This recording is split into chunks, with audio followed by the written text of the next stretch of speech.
Hello, everybody, and we are back again in the Kobold Cave. I'm Shiv. And I'm Ailey. Welcome back to our show.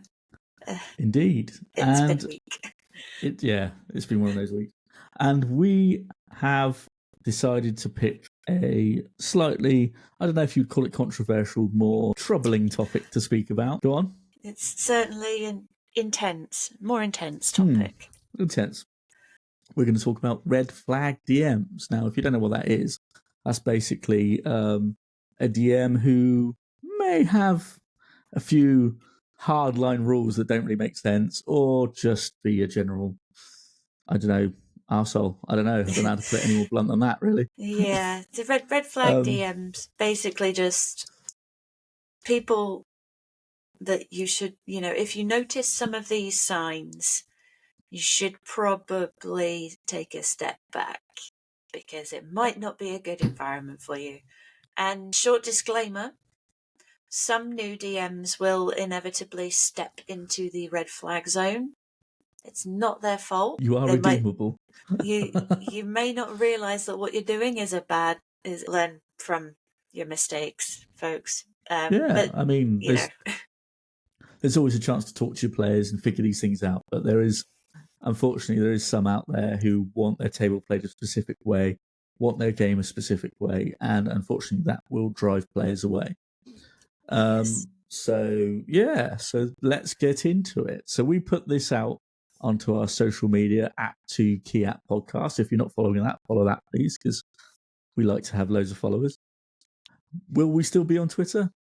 Who knows? We haven't picked a working, reliable social media just yet.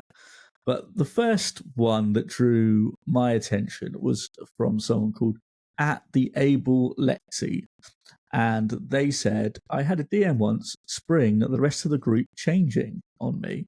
Everyone I saw at the session 0 was replaced with another person at session 1.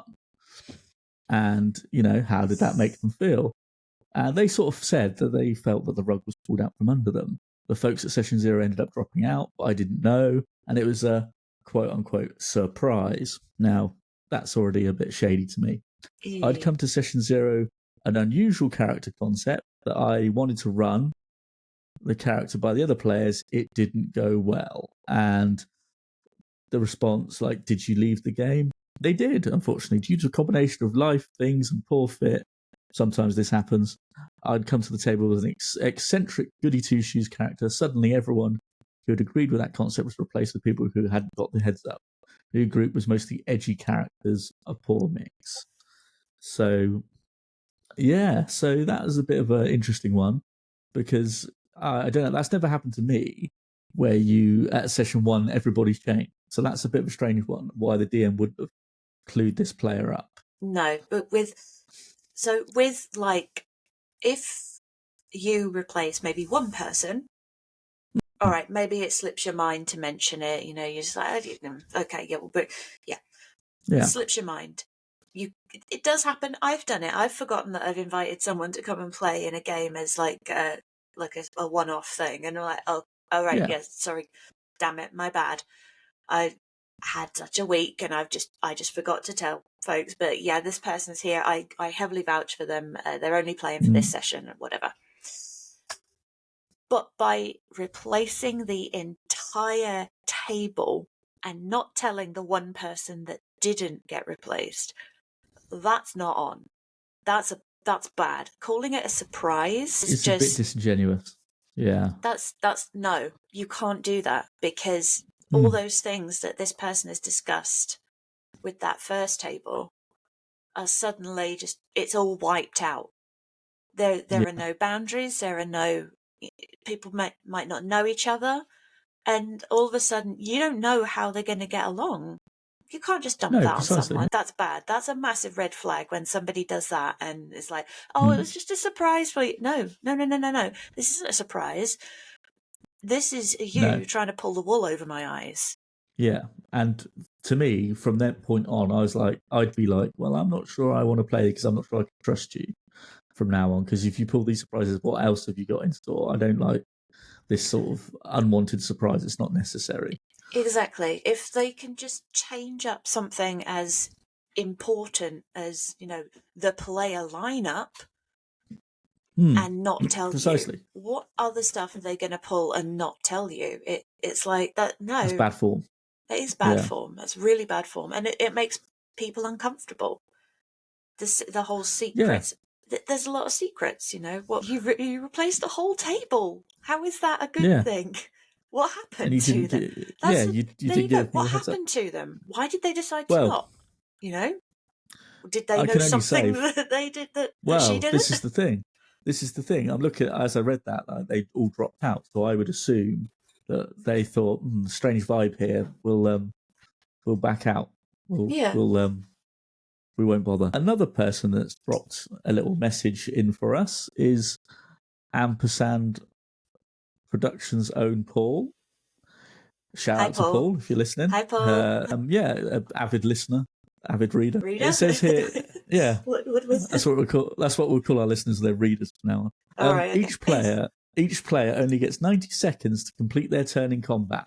Players cannot communicate in battle. If a character wants to talk to another character while fighting, that's a bonus action. And he says, I did one session with them. And I don't blame him for that, because I think I would. You're robbing me of my bonus action every time. So I can't help my group without losing a bonus action. So, in my opinion, outside of PvP competitive, you shouldn't put a time limit on a turn, No. because I've had this happen to me. I've had my turn planned, and I know I like to plan my turns a few rounds in advance. So, like, okay, well, I'm going to do that, and then I'm going to do that, and then I'm going to do that. But sometimes one of your co-players will pull a trick that you really didn't see coming. You're like, oh, okay. Well, that changes everything. That fireball I was about to throw down in there, I can't now because, the fighter's right in the middle of that fray now. Okay, right. So what do I do now? What do I do? Yeah. And yeah, precisely. sometimes, and especially if that player is directly before you, and sometimes it's like, oh wait, I have to. Okay, so I was planning on, and it suddenly changes the whole thing. You're suddenly in a position where, oh crap, I've got to think of something else to do. Okay, well, right, what's on my spell? Nobody memorizes their entire spell list. No, it's too complicated. Completely. Too, yeah. Nobody, right, so somebody might memorize all the names of their spells, but I very much doubt that anybody is going to memorize the ins and outs and the statistics of each of their spells, commit it all to memory, and be able to pull it out of their backside in I mean, you 90 might have 90 seconds. Yeah, 90 seconds. You may have a character who you know their spell list. You'd like, there's a few on there are favourites that I will use, but regardless, yeah, you're not going to know all that. And the question I asked was, what happens after 90 seconds then? It's like, basically, you lose, you go. That's it. On to the next person. It's like, oh. But then, so it's a bit. Then there's the other thing, neurodivergency. I have played with players who are neurodivergent, and if you put them on the spot and say, you got 90 seconds to figure this out, if the plan of action changes and they've only got 90 seconds to cope and adapt, not all of them can do that. Not like all neurotypical people can do that. No, you just freeze. Somebody You who, draw a blank. if you know your players well and you know that someone struggles with spur of the moment changes, or I have a friend who plays with us who has a speech impediment. He stammers and stutters, and it gets worse when he's under pressure. And on occasion, he'll have difficulty finding the right word. So he'll be racking his brain trying to figure out what word he's going to use. That 90 seconds is ticking down. He's panicking. It's making it worse. That isn't fair. That's not fair on your table. He's got no chance, unfortunately. And that's sad, because it's like you're robbing him of an enjoyable experience. But as well, even if you made allowances for that person, that's one rule for one person, one rule for another, and that starts Yeah. a whole slippery slope of rubbish that Yeah. is It's a very sticky essentially situation. it's akin to favoritism or positive discrimination. Precisely.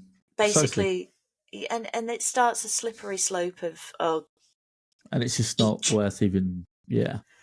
So that was another one that I thought was a bit like, wow, okay, that's a bit of a hard line rule. You have a timed combat. If you got to use your bonus action, if you need to tell your other comrade, your other party members that's your bonus action gone. And if you don't decide what you want to do in 90 seconds, your turn's gone. So that's a pretty of a hard line one. See, I appreciate that people want to speed up combat. Sometimes dithering. Yeah, Yeah, I mean, I dither on occasion. Sometimes I will we all dither. do. I You all will do. sit there and I will like. But it's I've that thing of played. if you've got a big party, then yeah, combat takes longer. Yeah, I've had issues where groups of like 7 or so, and it becomes very, very awkward because if everybody's taking like 3 or 4 minutes, yeah, combat's going to take ages. But Yeah. sometimes that happens with new groups, Yeah, they haven't worked out their character yet. They haven't figured out what everything does. Yeah, exactly. So it's one of those situations where you kind of have to. But yeah, so with a new group, you can have a few allowances, which is fine. But I think with that sort of thing, after a while, you're like, yeah, that you can't start timing people in combat and things like that. That's just not on. I think if you're worried about combat taking too long, Make a shorter combat, then reorganize your combat. Yeah. it's either that or say, all right, can we like move along? Can we just gently encourage people? Don't just say, right, Yeah. you've lost your turn, because that's kind of you're punishing them for either being a new player and not being sure of what to do, or you're punishing them for something that's sort of out of their control, and it's not. Yeah. That's not on. I don't agree with setting hard limits on Yeah. Just try and be turns. as flexible as possible. Yeah. So the next one we got was from Derek at How Not to DM. Good podcast. If you want to listen to that, check it Go out. That's listen. another good Yeah. one. Yeah. Great guy over there. And he said, anyone who tells you what races and class you can and can't play without explanation or any kind of willingness to be flexible. Now, this has happened to me. This has happened to me in a game I played where I had this idea for a character and I was like, I want to be a dwarf. And the DM was like, no. And I was like, why? And it was basically something had happened with the dwarfs in their world, which is fine. So I said, okay, what happened? And they're like, well, your character wouldn't know that. And I'm like, well, I haven't even created them yet because you're telling me I can't be that character. So my character doesn't have any knowledge of this at the moment. And I said, okay, well, that's just me asking now. Oh, well, you wouldn't have that information either. And I'm like, now you're making it really difficult because you're just withholding information I don't know what to do with. So it was a bit of a weird one. Yeah. So I was like, okay. So it's like you have the law of your world, but it seems like I don't know. It was a weird one. And I think as I questioned, I said, what happens if it was laid out in like a brief or something? Would that solve it if there's a reason why these characters weren't available, these classes weren't available?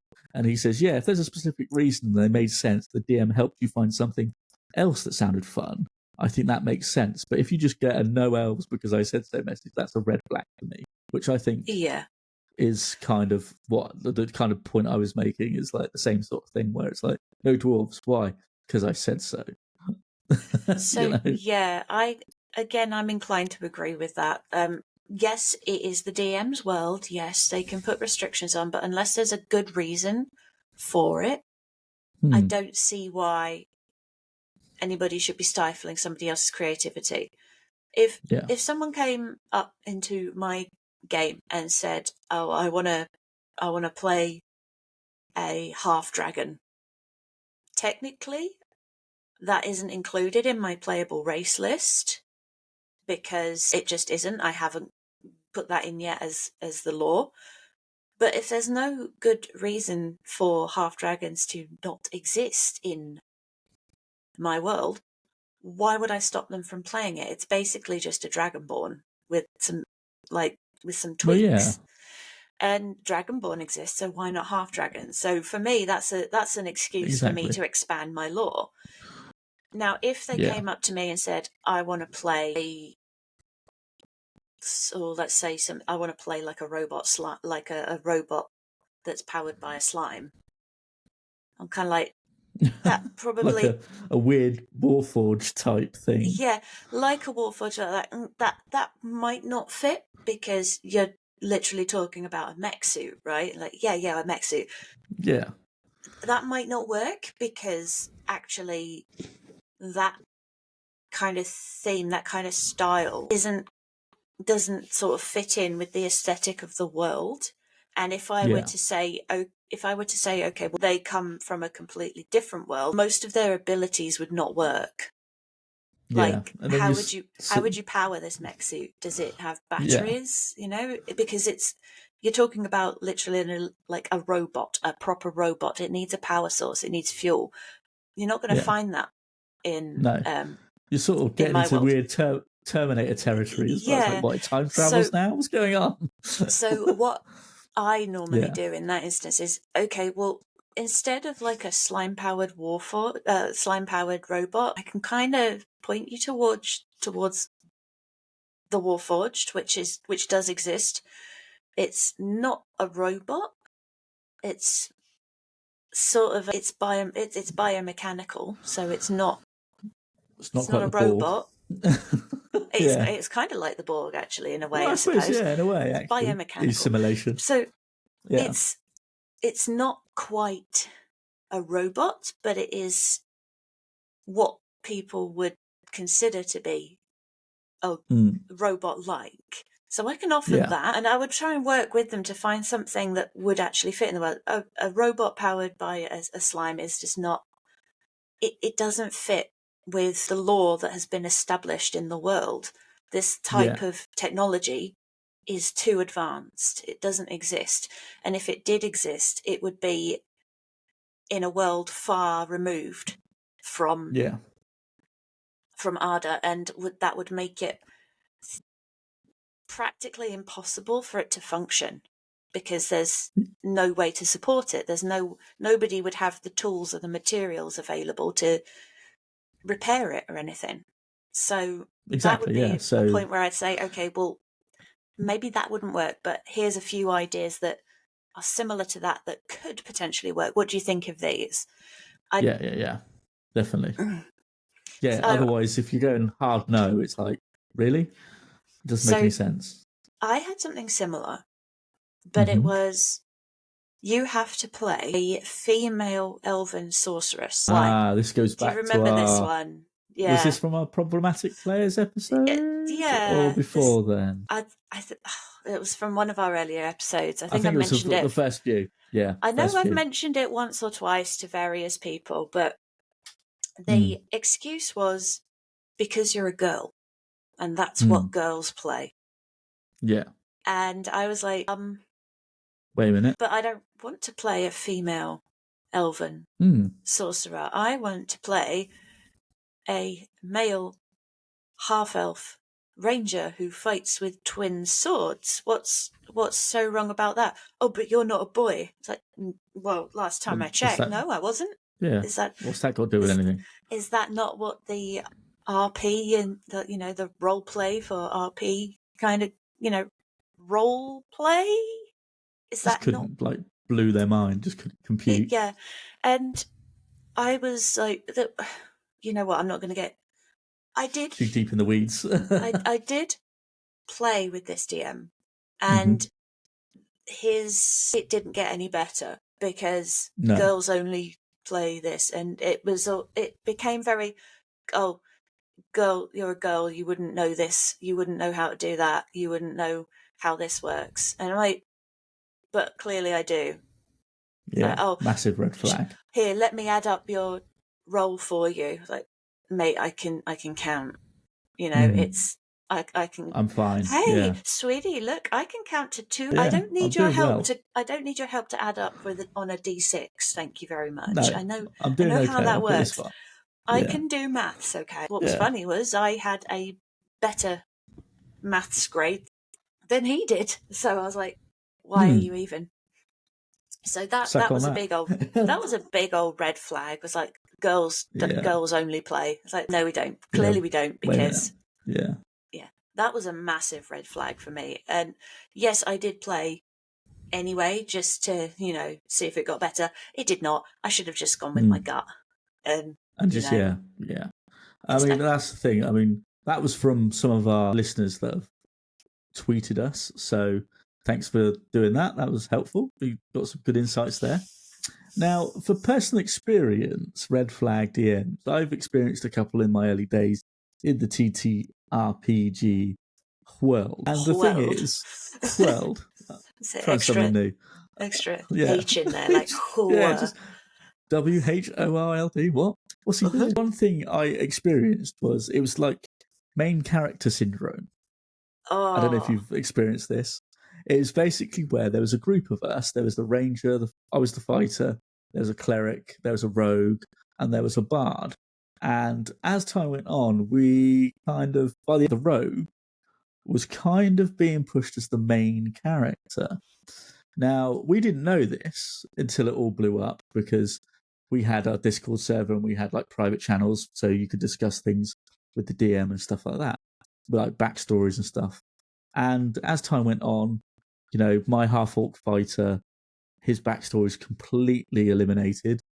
He had his whole basis was like, the brief version was, he had come from this tribe that were not like normal orcs. They were like clan crafters, they were carpenters, they were merchants, they were sellers, that sort of thing. They were nomadic, but he'd fallen out with them, so he was trying to work his way back into them and gain their favor. So the DM at one point just kills them all off. I remember you telling me this story. Yeah. So basically, my whole backstory is now non-existent. It's pointless. So what happens is, that's harsh, man. so what happens is, I go into background character mode, because I'm like, well, I've got no purpose now. I enjoy the group, I enjoy the game, but I've got real no purpose. So I'm me and the cleric, who kind of also didn't have much purpose. We're kind of in the background doing stupid shit. We went like cloak shopping, and stuff like this. We just trying to do stuff. Gotta have a nice cloak. Come on. Exactly. We were like, well, why not? Because everyone else is doing their own thing, and we're just kind of left to it. But then it got to a stage where the whole game fell apart over a certain instance where we weren't allowed any rolls to detect something. We got to a town by boat where the heavies came out of nowhere and were like, we surrounded you. We were like, well, we want to talk at this. And they were like, wanting combat. So I think the DM was, I don't know what the problem was there, but eventually it all turned a bit sour and he rage quit, left me this Discord server. And I went through looking at everybody's, like, what they were talking about backstories. And I was like, oh, I've had very little here. I gave him stuff, but it wasn't really implemented. So I was like, oh, okay. So then I just opened up all the channels to everybody else, went, have a read of this. And unfortunately, the rogue player, she was a bit like, oh, I had loads more than you guys. And I was like, yeah, I don't know what that was about. And I think that's what it was. He was pushing her to be main character. So it was like her brother was the big bad, and this was involved. It was all centered around. We were like, oh. And I think basically one of the other players, the ranger, called him out and said it was like railroading. And I think the DM just rage quit from that point, because he was like, oh, no one said, about railroading, because we had no choice. We were getting put into combat, and his response was, well, I'm not sure how I'm going to save you all. It's like, well, you're going to kill us all off then. You're going to TPK the party, because... Yeah, that's... Okay, so in that story... If you don't want to play, don't play. Okay, so in that story, I see a few red flags. First off, there is the diminishing of character backstory. Definitely. Without discussing it with you, I'm guessing. Nope, it was a big reveal, big surprise, and I'll do that in air quotes for our listeners. Air quote surprise. So he basically eliminated your entire backstory, but it doesn't sound like he gave you the option to change your focus either. So you weren't given the option to seek revenge or whatever. He was it was wiped out. Wiped out, yeah. You were relegated to support cast. There's the pushing of one character over the other. A DM should never push one character over the other. It's irritating when players have main character syndrome. It's even more irritating when a dungeon master does it and pushes one player over the others, because that's favoritism, and that's bad. You can't do that. You mustn't do that. You must give everybody the opportunity to shine. Again, there's the favoritism element. Now, who knows what was going on through their mind, but pushing one player's agenda over all the others is a big red flag, because it's almost as though they're trying to, especially if they're of opposing sexes. Now, I'm just going to put it out there. That is also a red flag of predatory behavior. If you are fussing over one player and basically doing everything you can to put them in the spotlight and make them the main character, you have to question why you're doing that. Are you doing it with the intent of, having each story arc being focused on one character and then moving on to the next? Or are you just obsessing over that person, over that character? And, that's a big old red flag. I've been in situations like that. Somebody like being overly zealous with their affection, I suppose. And it's like, no, that's not comfortable. That's not comfortable for anyone. That's bad. And then then there was the thing where you got put into a situation and the DM said, I don't know how I'm gonna get you out of this. Yeah. Like, what do you mean? Bad. You're the DM. That's bad.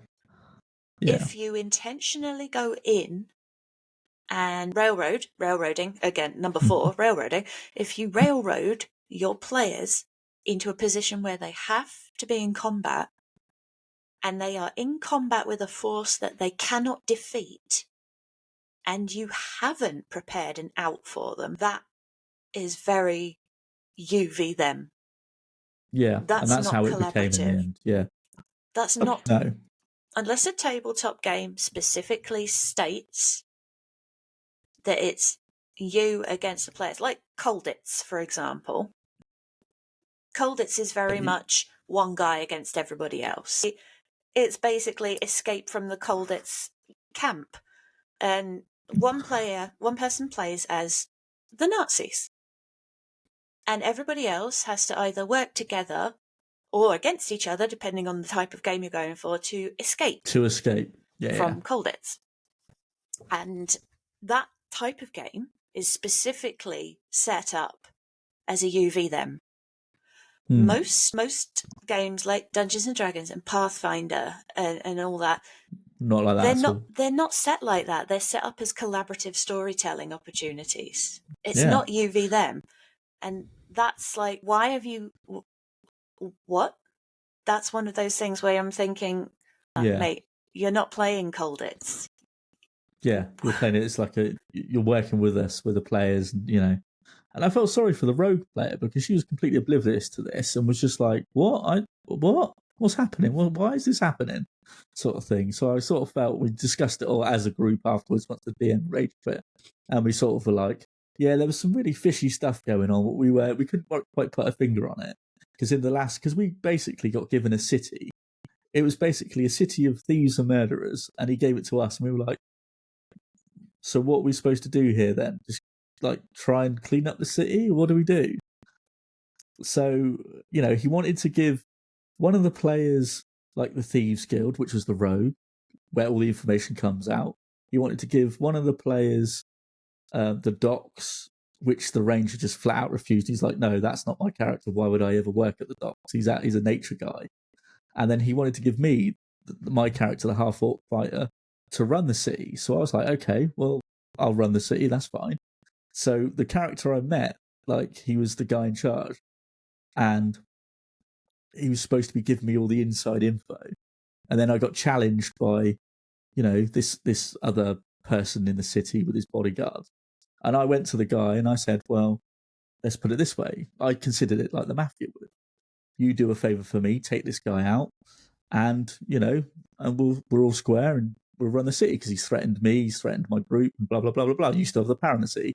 And he just was like, no, it's not you. It's not my responsibility anymore. It's your city. And I'm like, I haven't agreed to take over this city. What are you on about? You're still in charge. And it was just kind of like trying to force us into situations we were like, what are you even talking about? And then the last fight, like I explained, it was over. We had a grain shipment that we stole from bandits, where we've defeated bandits for it. And because we didn't attack the stuff that came out of the river onto the boat, we talked our way out of it. He was like, I had the feeling after that, it was like, I must have a combat. Because it was like I can't remember, it's undead sort of river things. And basically we were like, no, we're not going to attack. We're going to talk our way out of this. They're far too powerful for us. And we did it successfully. We rolled well, persuasion and stuff like that. And then afterwards it was like, oh, I didn't think you were going to, I thought you were going to fight. And we were like, no, we talked our way out of it. But just the tone, you're like, you're going to put us in another combat. And that's exactly what happened. And it was a combat we weren't ever going to win. So by that point, it all got a bit tense and a bit weird. And then, yeah, like I said, the Discord was handed over to me. The DM rage quit, and that was that. It was just very bizarre. It was a weird, Yeah, that's definitely, if you're being railroaded again into combat when you don't want to, that's a DM pressing his own agenda. Yeah. There's a situation in my game where combat is inevitable. I always make sure that there is a way for them to back out, to escape, to get away. Yeah. There's always something they can do to, not die. Well, if you've got like a silver-tongued bard, talk your way out of it, or whatever. Yeah. There is currently a situation going on in one of my games where a group of, quite frankly, not very nice people have annexed a city. Doesn't belong to them. They're basically draining all the resources so that they can fund a war elsewhere, and it's really just crap. They've arrived at the location that the player characters are hiding with some people that were going to be executed for crimes they didn't commit. Right. So these people have been rescued. The players rescued them. It includes like women and children. So it's like, the big old, they're definitely doing the heroic thing here. They're saving innocent people. And right now, the nasty guard types are engaged in an aggressive argument with the guy in charge of the place where they're hiding. And each round that goes by, I'm hinting that the likelihood of combat is getting significantly closer. And I'm just doing it in ways like, you listening out the window, you can hear that the guard is barely containing his anger right now. Looking at his body language, you can see that if something doesn't change soon, if something doesn't diffuse the situation, it's going to get punchy. And I'm leading toward that. I'm letting them decide how they deal with it. So they're focusing they're focusing on saving the people, because the guy that the guy that's basically talking to the nasty guard person is very, very capable individual. He can hold himself in a fight. He knows how to disappear. But if they had decided to go out and help him, there's an option for that as well. They can go out and silver tongue him into submission, or try to at least. There's plenty of ways for them to go about it. The intent for me going in is, okay, combat is a very high possibility. Because of the type of person that this character is, there is a 75% chance that someone is going to get punched. Yeah, it's going to happen. If it's set up that way, then that's fine. But I have left it open for other things to happen, because I know what my players are like. My players are sly little buggers. They'll do something really like really weird, clever or interesting. Yeah, they'll be like, "What the hell are you? Oh, is this what we're doing? Oh, okay. All right. So so you're doing that now. All right. We'll roll with that." Yeah, and that was one of the things I couldn't quite figure out. Is we had a wizard. The bard character had swapped out his character for a wizard because he was like, I'm getting a bit tired of this bard. He played it to a point where he's like, I can't take this any further, so I'm going to switch out. So he decided to go with a wizard. So on that boat, this barge we had, he was a divination wizard, I believe. So he was never got a chance to detect magic, never got a chance to roll for it because he had high perception as well. Never got to roll for any of these. And they were like, and then the DM was like, oh, by the way, it was magically disguised opium that they want, that you were smuggling, they think you're smuggling in. We were like, oh, we had the ranger, the rogue, and the wizard all down there searching to figure out what this was, and not one of them like passively or anything. He's like, nope. And I was like, you're just trying to fuck us over here. You're just trying to screw us. That's what you're doing here. Making it so that something is impossible to determine. Yeah, and that's when the ranger was just like, you're railroading us. I can smell it. You're railroading us. Yeah, I don't agree with that. He just called it out as it was. Yeah. So, like, if something is meant to be really difficult to determine, then yeah, okay, fine. Have an impossibly high DC. There are certain things in my game that early on, the DC for them is set at 30. Because they're not meant to find out these things. These are meant to be secret. Now, but I'm not going to say flat out, no, you didn't spot anything. I drop hints. If I want, if something's, I say to them, I reply, English is bad. It's, English bad today. I repeatedly say to them little things, the bard's insight is really quite high. And I said, well, with your insight, you've garnered that this person that you're working for is, he works for an elite mercenary group, quite ruthless, well known for always getting the job done. But this guy is actually very well educated. Yeah. So they get picked up great crumbs of information. So they know something's up. Exactly. So you don't have you can sort of glean the information and go, okay, I kind of get a picture. But they went down there because I was sat there listening to this, and they went down into the hold. Not one dice was rolled.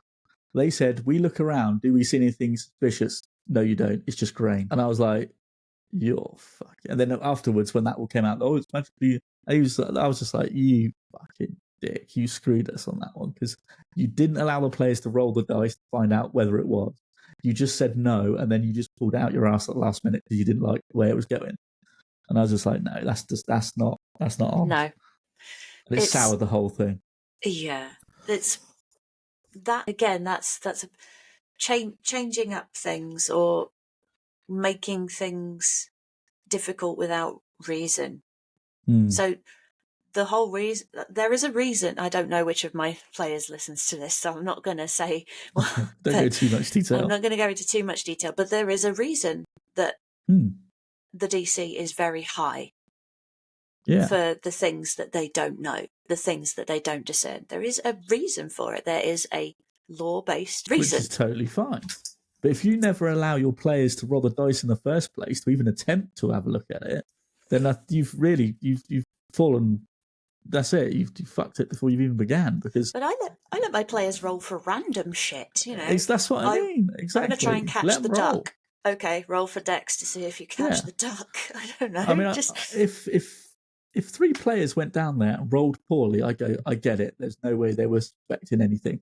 But you go down there and you go, what do we see? Anything suspicious before we even roll? And you go, no. And you don't even let them have a roll. Then it's like, this is concerning. Yeah, there are some things that need a roll. Yeah.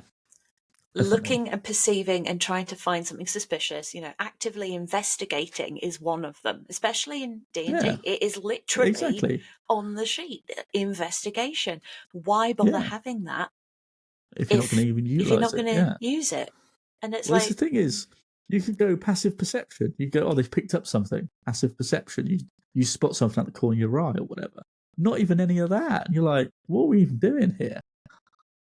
It just got so frustrating and infuriating. Yeah. It's wound me right up. That is. Oh dear, have a drink. Calm down, dear.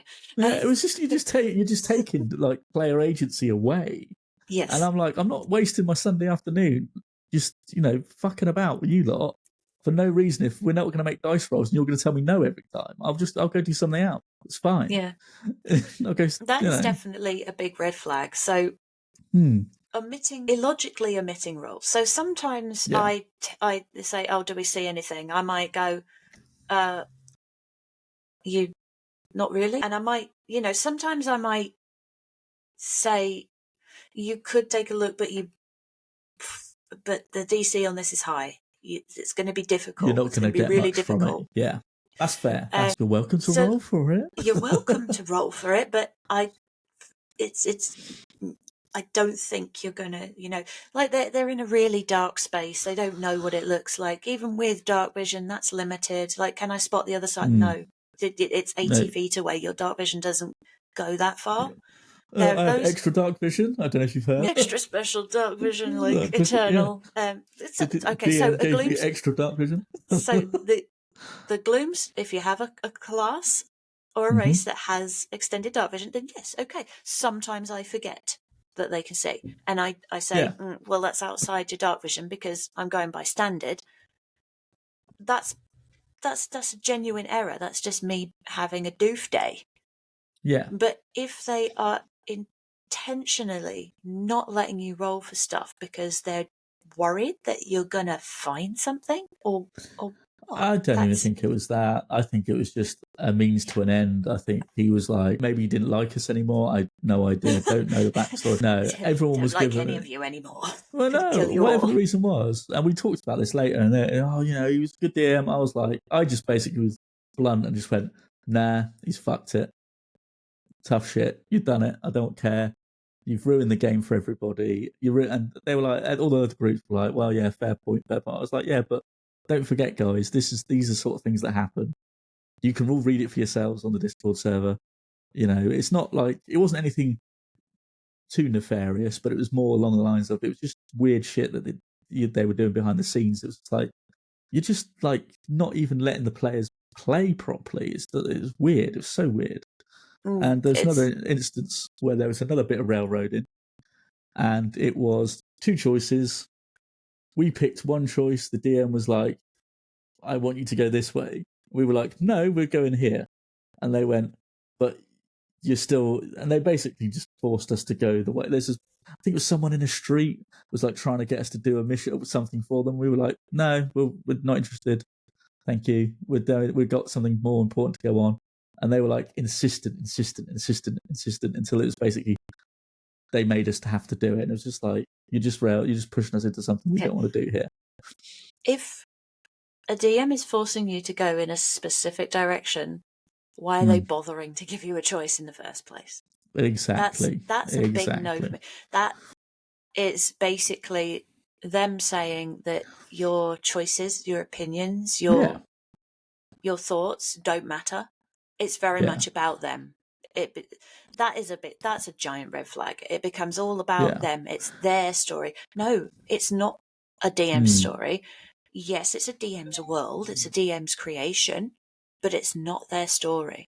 Yeah. There are more people involved here, and that's a massive red flag. If you are constantly being pushed in a direction that you don't want to go, you are being made to go in a certain direction. That's not a collaborative effort. That's just poo. And unfortunately, that's just poo. And unfortunately, they fell into what you said at the beginning. They were an inexperienced DM.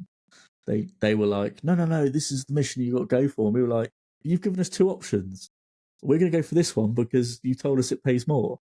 But you're wanting us to go with this guy for no reason. There's no backstory. We just met him out of the blue, and you want us to. It's like it doesn't make sense.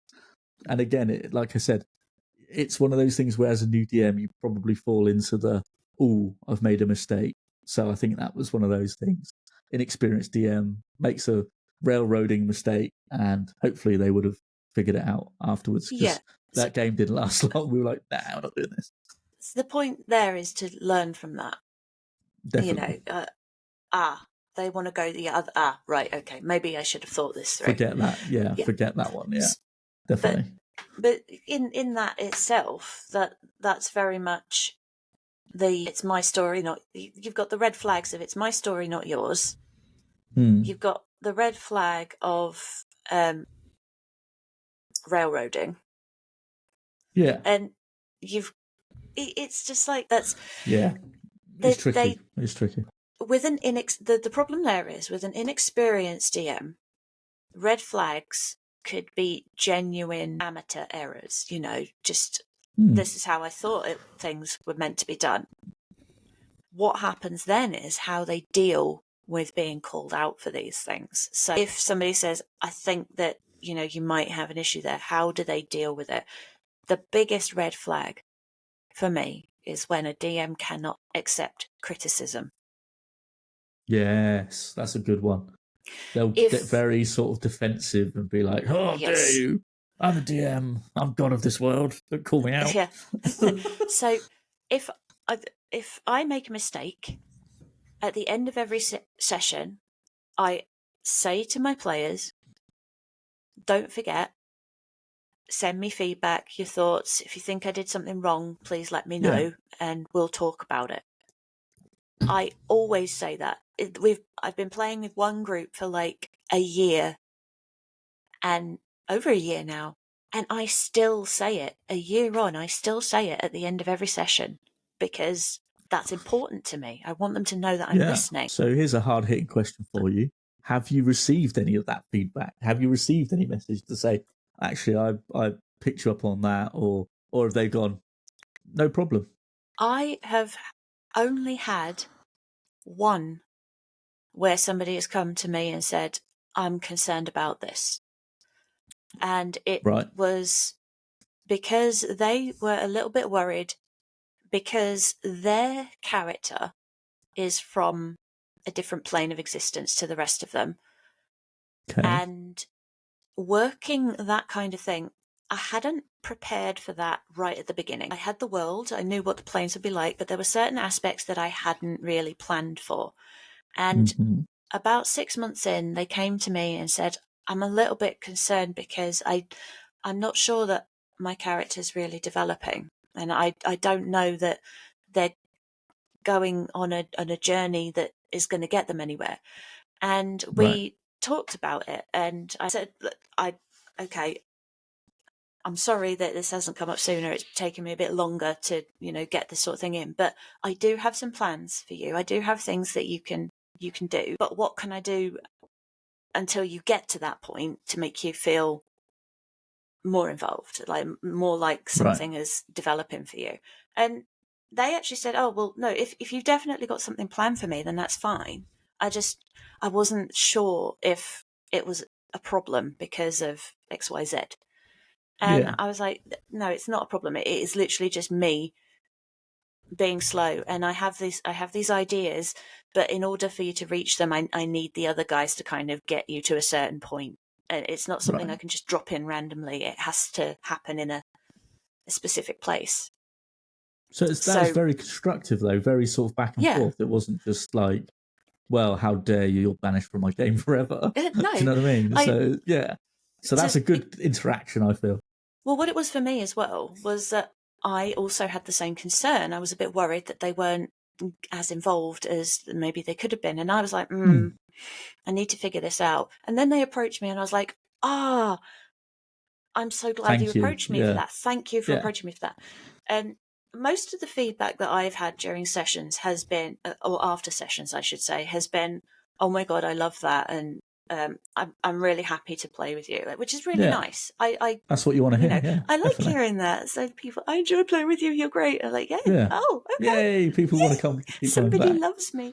But I think as well that bringing the concerns, bringing the criticism, bringing I have this thought, but I'm not sure, or even just throwing at me, I want to make a fantasy Starbucks. Somebody has come to say, I want to make a fantasy Starbucks. Can I do that in game? Yeah. Okay. Why not? Do you want to? But you've got to staff it though. You've got to find employees. You've got to find staff. You've got to go and staff it.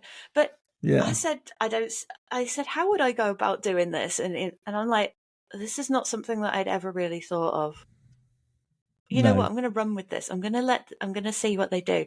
And they've been doing all these silly little things like, oh no, I broke a jar of coffee with a whole load of vanilla syrup and now I have a vanilla latte kind of thing going on. And I'm like, you know what? Okay. Actually, how does this pumpkin mix taste with my coffee? Yeah.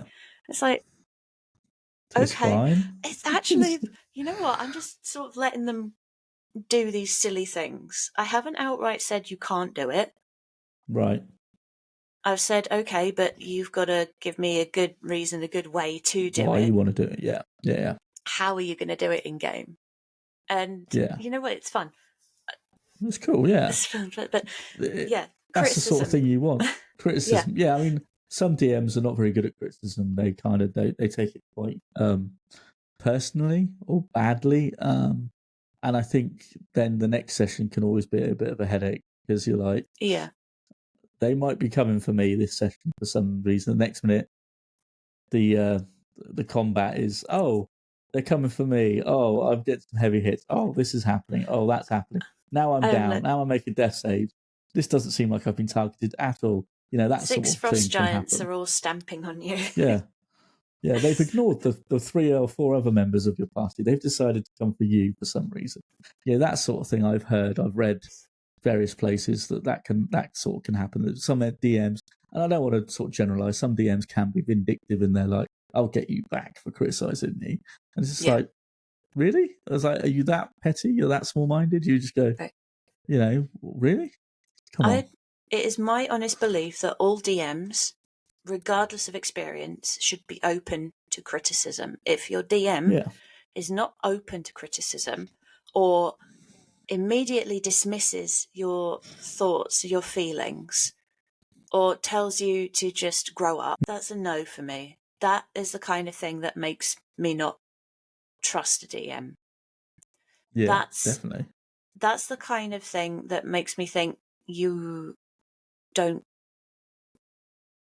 care about my thoughts as a person. No, let's no, not definitely. even talk about the game for a minute.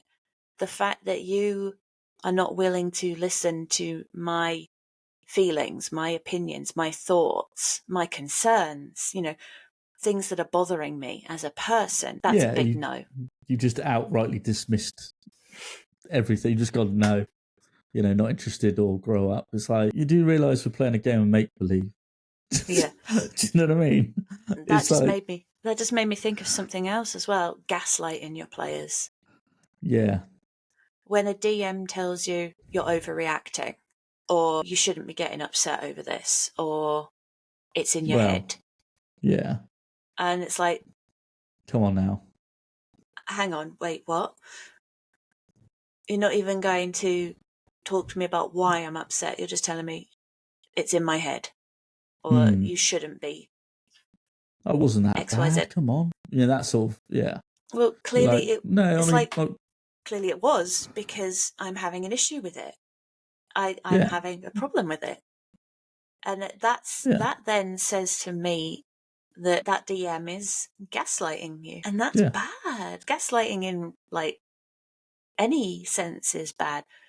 I have been in situations where people have been gaslighting me and I'm like, you're a prick. Yeah, precisely. But what that can also do is push players into a position where they question their own sanity. They question their own, am I the problem? This takes us back to what was said in the problem player. Am I the problem? Yeah. Because then you're like, well, hang on, I've just come to you, the DM, with an issue, and you're going, you're overreacting. And then you're thinking, so am I being the problem? Like you say, am I the problem now? Because I've brought this up? Am I complaining too much? Which is not fair. That puts you in a situation where you feel you can't talk to your DM. And if this is the biggest red flag for me, if you ever feel that you cannot approach your DM just to talk about D&D, just to talk about Pathfinder, just to talk about all the other amazing TTRPGs, if you can't even approach them to talk about them or talk about your thoughts or your feelings, then there is a problem there. Definitely. And if you can't talk to your DM, or if your DM actively makes it difficult for you to talk to them, or discuss what you're doing or anything like that, then you need to back out. You need to say no. Yeah. It's disrespectful and it's dangerous. Yeah, because you just get into a strange territory there where they're just, it's all very odd when people start behaving like that. What other red flags come to mind? Because they're the ones I've experienced, the railroading and the DM doing weird, stupid shit. So blatant gatekeeping is one of them. Yes. Yeah. So racism, sexism, ageism, any ism that you can think of.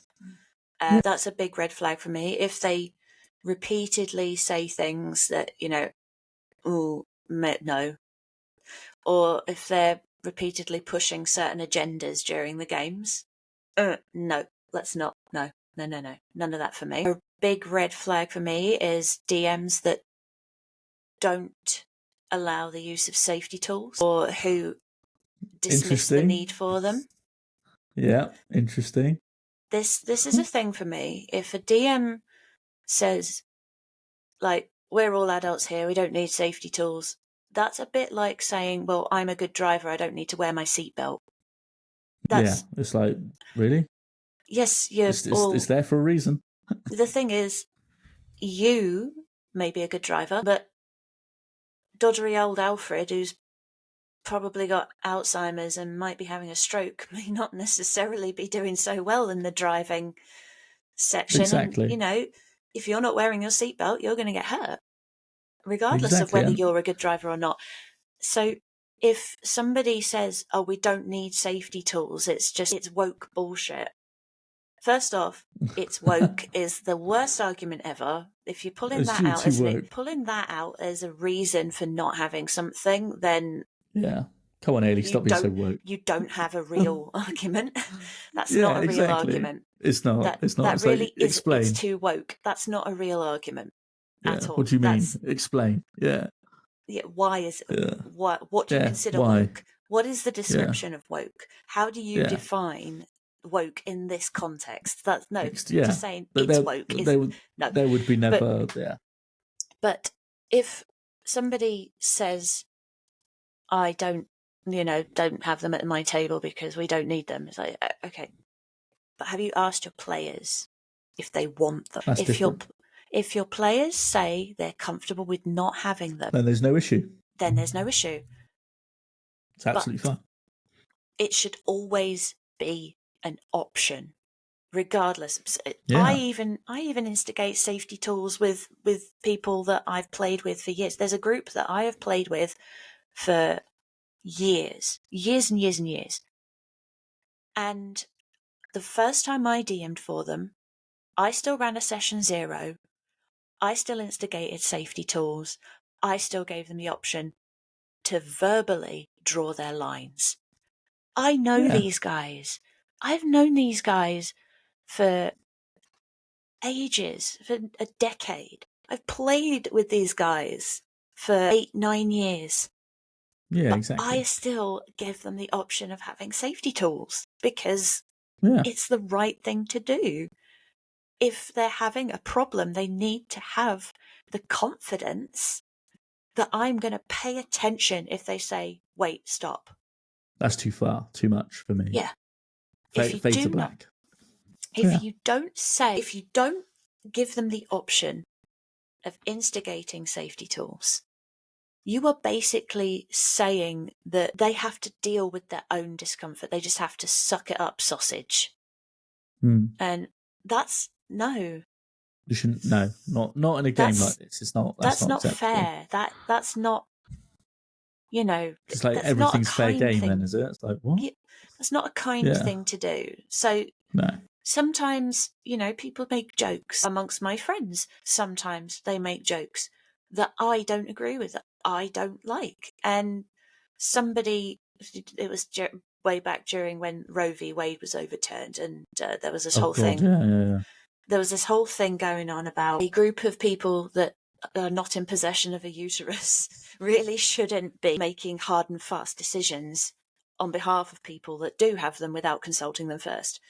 And somebody made a joke that was basically, oh, I know a good way of obtaining a uterus. And then they sent a picture of a flick knife. This was one of my friends. Wow, okay. That was like, in that moment, I was like, no. No, that's not on. That is not on. And if something, not literally like that, that's a very extreme sort of thing. Yeah. But if something of that nature were to happen during the game, and you haven't provided your players with a way to say, actually, no, I'm not big on that. Comfortable with this, yeah. What are they supposed to do then? A lot of people will just literally suck it up and just not say anything, and will just go on feeling uncomfortable. And then you get like a snowball effect. Yes, you're adults, but adults are still human beings, and human beings are fundamentally flawed. Yeah, and it's respect as well, respect for your other players. So for me, if a DM does not allow, like flat out refuses to use safety tools, or if he uses the word woke as part of his or her argument, that's an immediate no from me. I'm noping right out of that. Everything else, no. If you don't care enough about your players to offer them safety tools, you're not someone that I want to play with. No. I mean, I like the RPG consent checklist. It's very simple. Red, yellow, green. What's acceptable, what's not, and you just tick it off and then you give it back to your DM. Nice and easy, nice and simple. Yeah. Probably one of the best and easiest tools out there you can find. I love the X card. Basically, no, X, we're stopping. I have to stop here. We have to pause. Something's going on. Pause, stop. Yeah. The X card. There's fade to black, things like that. We go, this scene's too much, we'll fade to black, and we'll move on to the next bit. It's just easy. It's just simple to do. Like, I always ask my players, how are you with graphic description? So, like, with zombies and that. I'm a big horror buff. So I love the whole gore horror visual thing. I love horror. I love the gore thing, which sounds a bit morbid, but you know what? It's I just enjoy a good. It is what it is. Blood-filled slasher horror thing, but not everybody is all right with that. So I always say, okay, how are you with descriptions of, yeah, this guy's liver's hanging out his ass kind of thing? Yeah. You know. At what point, do you need me to stop? Because I'm okay with it. I'm okay with describing blood and gore, and that's a safety tool. Yeah, that's just if you ever ask your players how they feel about a certain thing, you've used a safety tool. Exactly. And I'm like, how many? Just started a conversation. Yeah. Just so where's the trouble with moving with like little bits of paper where people just tick it down instead of you? The one I filled in once, I can't remember which game it was now. It says like harm to animals, and I just put yellow, and I put in the notes just saying, as long as it's not gratuitous, like, you're not walking into the town, you start beating up dogs or cats for no apparent reason, then I don't really have a problem with it. If it's like, you get attacked by wolves in the wilderness, whatever, that's fine. But if you're just walking into town and you're going to start, right, that dog looked at me funny, it's getting it, that's out of order. So I was like, because some people be like, look at that and be like, what do you mean? So you can explain what you mean to certain aspects. So I was like, as long as it's nothing too gratuitous, that's fine. But it has to kind of have a meaning in the story. You can't just be like, oh, this happens and, blah, blah, blah. And you're like, that's a bit over the top. That's a bit OTT. Yeah, so I think I know which one it was, because I think it was for Homebrew Havoc. What was it? I can't remember. Maybe. We definitely did one for Homebrew Havoc, because I remember filling mine out and giving it back to Ampersand and specifically saying, how are you with gore? And I'm like, I'm fine with gore, however. Yeah. And I had to make a note further down saying, I don't do eyeballs. Which is fine. I cannot, no, just, even thinking about it is making my eyes water. You said that, you sent that to me in my one shot. That's why I remember that from. I don't do eyeballs. Like, so can you just explain? And you were like, I was like, okay, that's fine. That makes sense. It's like, if, it's like, what is it? I think it's Dead Space or something like that. There's a game and you have to where you drill the eyeball, yeah. Yeah. You're like, oh. It's too much. I can't get past that bit because I can't even look at the eye as it's like, it's, makes you squeamish. I know something horrible's gonna, it's just wigging me out just thinking about it. It's, and my eyes are starting to water just from that. So it's like, oh no.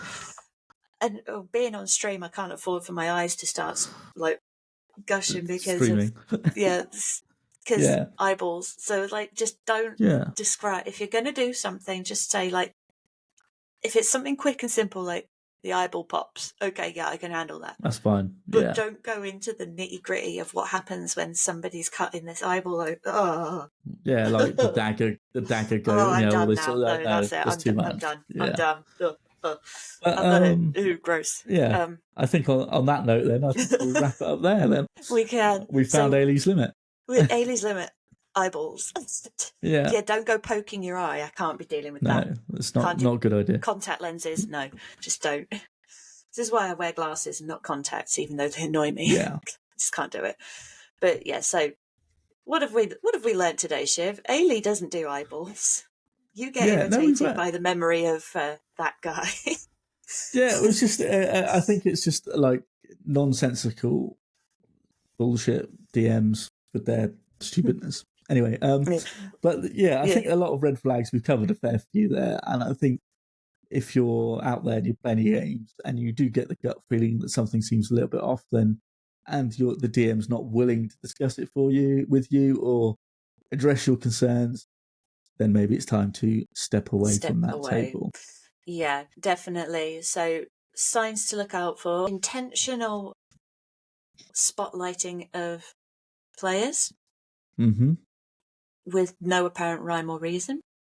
Yeah. That includes favoritism and things like that. The basically disregard of your whole backstory and just wiping it out completely.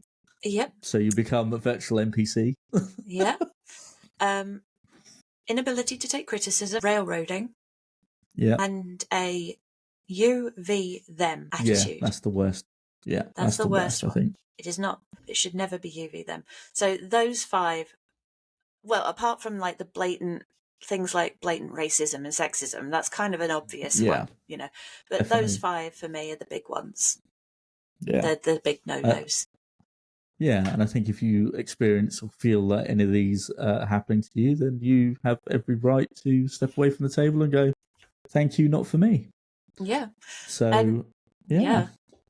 We might revisit this at some point in the future because it is it can be a hot topic. It really can. So if you've had any red flag DM experiences, you can send us a tweet.